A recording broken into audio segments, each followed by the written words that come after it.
Hello students, welcome back to Math Planet. Today we are here with an introductory session of linear equation in one variable.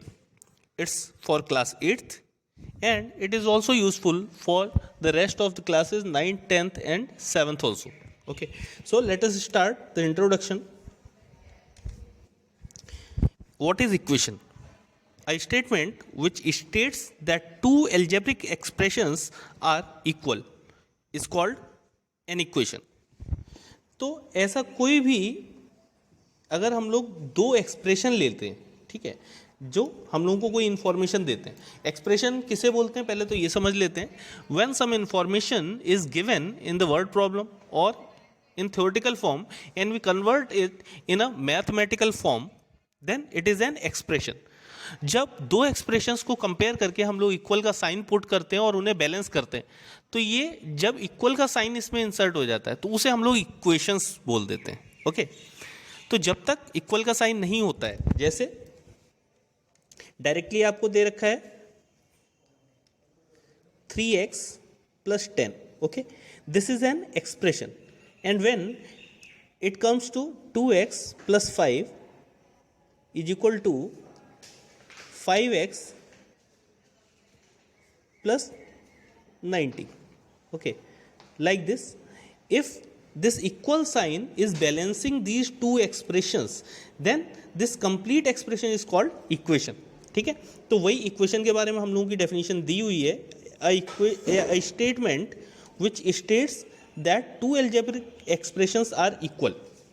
Okay, तो यहाँ पे भी आपको देख रहे होंगे आप लोग कि ये एल्जेब्रिक एक्सप्रेशन सेपरेट है और ये वाला सेपरेट एल्जेब्रिक एक्सप्रेशन है. तो इन दोनों को बैलेंस करते हैं जब हम लोग, तो इस कंप्लीट स्टेटमेंट को क्या बोलते हैं? इक्वेशन बोलते हैं. ओके, तो ये तो हो गई इक्वेशन की बात. अब हम लोगों को इस चैप्टर में देखना है कि लीनियर इक्वेशन वन वेरिएबल क्या होता है. तो वेरिएबल जब भी हम लोग किसी ऐसे सिंबल का यूज़ करते हैं मैथमेटिक्स के अंदर जिसकी वैल्यू वेरी करती रहती है. ओके, जैसे कि ए का यूज़ करते हैं या बी का यूज़ करते हैं या सी का यूज़ करते हैं, एक्स का यूज़ करते हैं, वाई का, तो इसकी वैल्यू जो है एक्सप्रेशन की वैल्यू वो इन वेरिएबल्स की वैल्यू पे डिपेंड करती है. या फिर जैसे जैसे इन वेरिएबल्स की वैल्यू चेंज होगी वैसे वैसे पूरे एक्सप्रेशन की वैल्यू चेंज हो जाएगी. जैसे कि हम लोगों ने x+3 लिखा है, मान लीजिए. ओके, x+3 लिखा है, तो अगर हम लोग x की वैल्यू 1 ले लेते हैं तो इस कंप्लीट एक्सप्रेशन की वैल्यू 4 हो जाएगी. अगर x की वैल्यू 2 ले लेते हैं तो कंप्लीट एक्सप्रेशन की वैल्यू क्या हो जाएगी? आपकी 5 हो जाएगी. So this value of x और any given letter always changes according to the situation, क्योंकि ये वैल्यू वेरी करती रहती है. तो वेरी वर्ड से ही क्या बना है? वेरिएबल. ओके, तो वेरिएबल का जब यूज़ करते हैं हम लोग सिंगल वेरिएबल का किसी इक्वेशन में, तो उसे linear equation in one variable बोलते हैं. लीनियर इक्वेशन वन वेरिएबल की डेफिनेशन क्या है? The equation involving, sorry for inconvenience, the equation involving only one variable in first order is called linear equation. अब हम लोग ऑर्डर की बात कर लेते हैं. ये जो ऑर्डर वर्ड लिखा हुआ है यहाँ पे, इसका मीनिंग होता है डिग्री, और डिग्री का मतलब होता है पावर. ओके, जब कोई इक्वेशन दी हुई होती है और वेरिएबल की पावर उसमें क्या है? 1 है, मैक्सिमम पावर. ओके, तो वो इक्वेशन क्या बोली जाती है? आपकी लीनियर इक्वेशन बोली जाती है. ओके, ऐसा कोई भी एक्सप्रेशन जिसमें वेरिएबल की पावर 1 है maximum, then it will be called as linear equation. अब बाद में तो लीनियर इक्वेशन की तो बात हमें समझ में आ गई. अब आगे चलते हैं इन वन वेरिएबल. तो अगर सेम टाइप का वेरिएबल यूज हुआ है और उसकी पावर क्या है? 1 है, तो क्या हो जाएगा? ये linear equation in one variable होगा. कुछ एग्जांपल्स के थ्रू हम लोग समझ लेते हैं. Suppose there are given some examples like this, 3a plus 2b, okay, plus 7. तो इसमें आप लोग देख सकते हैं कि a की पावर कितनी है? 1 है. b की पावर कितनी है? 1 है. ओके, तो दोनों में पावर तो 1 है, तो ये लीनियर इक्वेशन तो बोली जाएगी, लेकिन वन वेरिएबल नहीं है. यहाँ पे कितने वेरिएबल यूज हुए हैं? 2 वेरिएबल्स यूज हुए हैं. So this will be called as linear equation in 2 variable. तो हमारा एग्जांपल किस तरह से सेट होगा linear equation in one variable का? देखिए, 3x plus 9 इक्वल टू 0। तो यहाँ पे आप देख सकते हैं कि वेरिएबल जो भी यूज हुआ है वो कितना है, सिंगल टाइप का है। ओके, तो ये हो गया वन वेरिएबल और इसकी पावर कितनी है, 1 है, तो इसे लीनियर इक्वेशन बोलेंगे। तो पावर के अकॉर्डिंग हम लोग ये डिसाइड करते हैं कि ये लीनियर है या नहीं है, एंड नंबर ऑफ वेरिएबल्स जो यूज किए हम लोगों ने उसके अकॉर्डिंग ये डिसाइड करते हैं this is a equation in one variable और नॉट। ओके, तो आप लोगों को समझ में आ गया होगा linear equation in one variable कैसे डिसाइड करते हैं। तो फर्स्ट एक्सप्रेशन यहाँ पे आप लोग देख सकते हैं, x की पावर आपको क्या दिख रही है, 1, तो ये लीनियर इक्वेशन तो है, और वेरिएबल कितने यूज हुए हैं, सिंगल वेरिएबल यूज हुआ है। ओके, तो linear equation in one variable का एग्जांपल हो गया ये। इसी तरह से 8 - y equal to 2, here also one variable is used, y क्या है, वेरिएबल है, और यहाँ पे पावर 1 है, इसीलिए linear equation in one variable. तो आपके माइंड में ये पिक्चर क्लियर होनी चाहिए कि एक तो पावर 1 होनी चाहिए वेरिएबल की, और ऊपर से वेरिएबल जो है साथ में आपका सिंगल यूज होना चाहिए। यस, सिंगल वेरिएबल से आप कंफ्यूज मत होइएगा। ऐसा हो सकता है कि आपको इक्वेशन लिखी हुई हो 7x - 5x + 10 equal to 0। Okay, इस तरह से अगर इक्वेशन दी है तो बेटा ये भी आपका वन वेरिएबल ही कंसीडर किया जाएगा। ओके, क्योंकि x 2 प्लेसेस पे यूज हुआ है, 2 टर्म्स में यूज हुआ है, लेकिन वेरिएबल एक ही टाइप का है। ठीक है, तो एक टाइप का होना चाहिए, एक प्लेस पे हो ये कंपलसरी नहीं है। Okay, now we are moving to next slide, properties of an equation. Equation की क्या क्या प्रॉपर्टीज होती हैं, if same quantity is added in both side of equation the sum is equal. अगर पहले से कोई इक्वेशन दे रखी है आपको, सपोज हम लोगों ने यहाँ पे एग्जाम्पल क्या ले रखा है, एग्जाम्पल लिया हुआ है x इक्वल टू 7, तो ये एक इक्वेशन हो गई x इक्वल टू 7। तो अगर आप राइट साइड वाले पार्ट में और लेफ्ट साइड वाले पार्ट में और राइट साइड वाले पार्ट में अगर इक्वल टर्म्स प्लस करते हैं तो इक्वेशन बैलेंस रहती है। अगर आप इसे भी 2 ऐड कर दें और इसमें भी 2 ऐड कर दें तो इक्वेशन पे कोई इफेक्ट नहीं पड़ेगा। Okay, so it will be in balanced form. तो इस तरह से आपका जो एग्जाम्पल दे रखा है तो उसमें x के साथ भी a ऐड कर दिया है और 7 के साथ भी a ऐड कर दिया है, so equation will be in balanced form. उस टाइम पे भी सम इक्वल रहेगा। इसी तरह से अगर आप दोनों side, okay, in both side if you subtract something in both side of the equation then also equation is in balanced form, तब भी इक्वेशन क्या रहेगी, बैलेंस ही रहेगी। Similarly you can multiply both side by the same number और same variable, then also it will be balanced. और अगर आप दोनों साइड में कंप्लीट एक्सप्रेशन में, ये बात कंप्लीट एक्सप्रेशन की हो रही है, टर्म्स की बात नहीं हो रही हो। ओके, तो if both the side and equation are divided by the same quantity the quotient are equal. तो अगर दोनों साइड आप कंप्लीट एक्सप्रेशन में किसी नंबर से डिवाइड कर रहे हैं या किसी वेरिएबल से डिवाइड कर रहे हैं then also result will be same.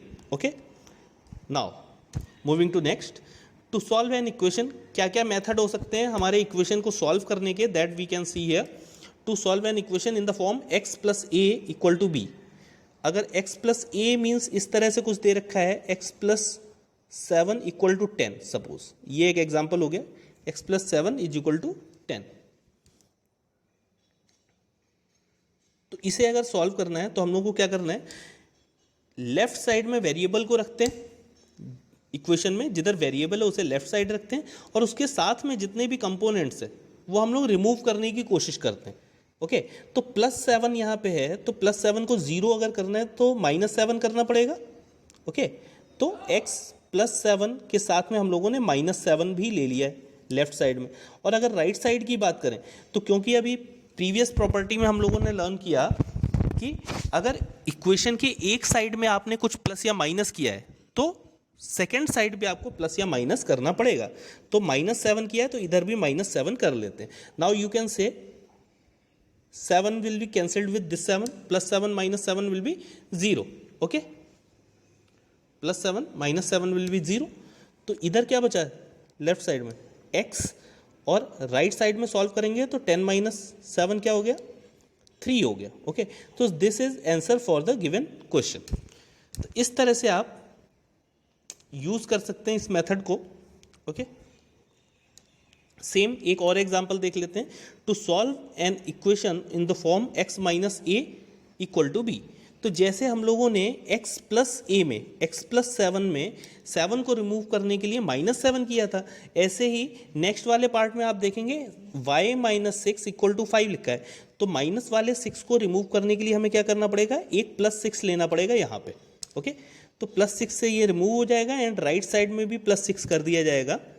Okay, so when you will solve it, 6 से 6 कैंसिल हो जाएगा and 5 plus 6 will be 11 in right side. Okay, 5 plus 6 will be 11 और लेफ्ट साइड में what will be remaining, that will be y। Okay, now come to next part. To solve an equation in the form ax is equal to b। तो ax equal to b, अगर आपको इस तरह की कोई equation दे रखी है और जहाँ पे b और a क्या है, आपके कांस्टेंट है। ओके, तो क्या करना होता है, x के साथ में जो भी आपको दे रखे हैं numerical values, we have to eliminate that. तो a की x के साथ में यहाँ पे क्या दिख रहा है हम लोगों को, मल्टीप्लाई हो रही है। ओके, a की x के साथ में मल्टीप्लाई हो रही है, तो हम लोगों को a को अगर रिमूव करना है then we have to divide it by a। तो a से डिवाइड कर दिया है, what we are suppose to do, b को भी a से डिवाइड करना पड़ेगा बैलेंस करने के लिए। तो ये वाला a से a कैंसिल हो जाएगा, लेफ्ट साइड में हम लोगों का बचा x और इधर क्या हो जाएगा, b अपॉन a। तो x की वैल्यू यही आ जाएगी, b अपॉन a। एक एग्जांपल देख लेते हैं यहाँ पे, 3x here, 3x equal to 9।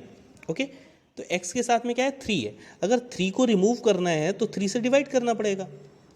Okay, left side में 3 से डिवाइड करना पड़ेगा, और अगर लेफ्ट में डिवाइड किया है तो राइट में भी आपको डिवाइड करना पड़ेगा। ओके, 9 को भी 3 से डिवाइड करना पड़ेगा। So that we have done in next step. 3x is here और हम लोगों ने इसे डिवाइड किया है 3 से, इसी तरह से 9 को भी 3 से डिवाइड किया है। तो हम लोगों का फाइनल आंसर क्या आएगा, 3 से 3 कैंसिल हो जाएगा, इस साइड में 3 से 3 कैंसिल, और राइट साइड में 3 1 ज़ा 3 एंड 3 3 ज़ा 9। तो x की वैल्यू क्या आ गई, that we are getting from here is 3.